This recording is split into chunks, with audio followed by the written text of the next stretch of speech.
So we just finished message factors of persuasion. Now we're going to start with source factors.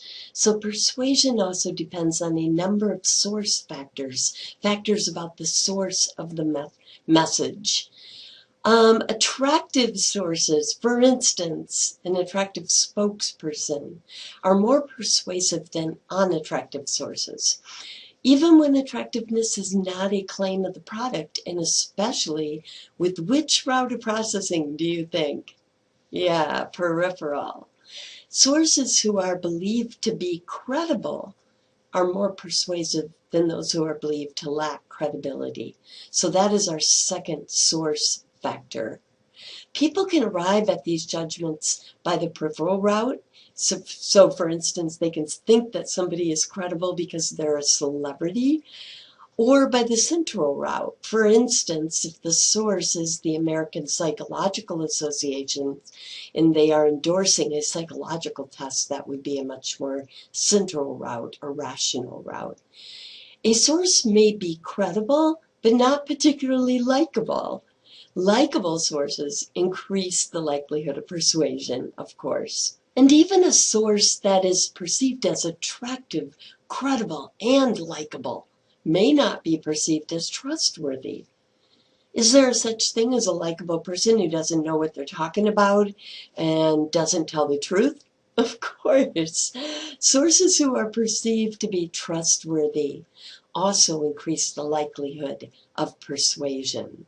So source factors, attractiveness, credibility, likability, and trustworthiness. And finally, factors about the consumer also affect persuasion. Let's look at two really cool ones. The inoculation effect is aptly named. Suppose your friends tell you about a political ad they saw and how it was based heavily on one argument, and your friends voice their counter-arguments. When you encounter that ad, you are in effect inoculated against accepting the arguments to some degree because of the counter-arguments which were recently injected into and thus easily accessed in your mind. The inoculation effect. Latitude of acceptance is a highly important persuasion factor. The closer the ad begins to your own position, in other words, if it's within your latitude of acceptance, right, the more likely you are to listen and then be persuaded to shift to your position.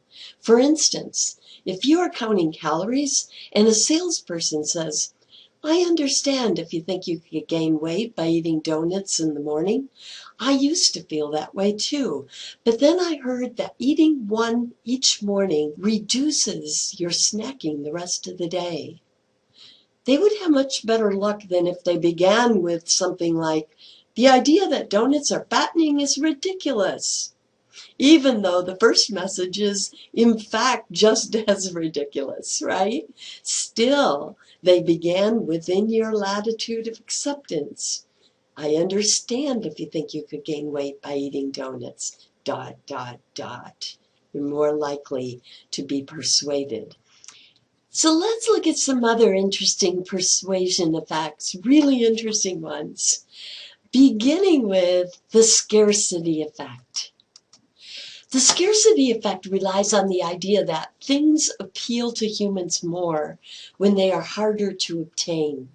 Thus, the hard-to-get effect in romantic relationships, or the appeal of limited edition artwork. One study found that people rated a brand of cookies significantly higher after first being given one to taste compared to as many as they wanted. Marketers exploit this vulnerability with phrases such as limited time only, or only a few left, or going fast, and get yours while you can, right? This is called using the scarcity technique, and we will explore that further in our social influence techniques lecture coming up in this class. The next one is the free effect. It's no secret in marketing that the word free is a powerful magnet. People will often accept free items that they would never otherwise buy or even want. Consider a study that compared how many 2-cent products were taken when they were reduced to 1 cent, and then compared that to how many were taken when they were next reduced from 1 cent to free.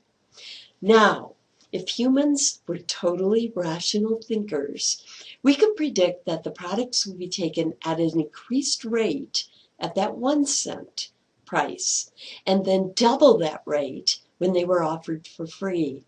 Instead, people took exponentially more when they were free. Another example, people are more willing to try a sample when salespeople simply add the word free. Try a free sample.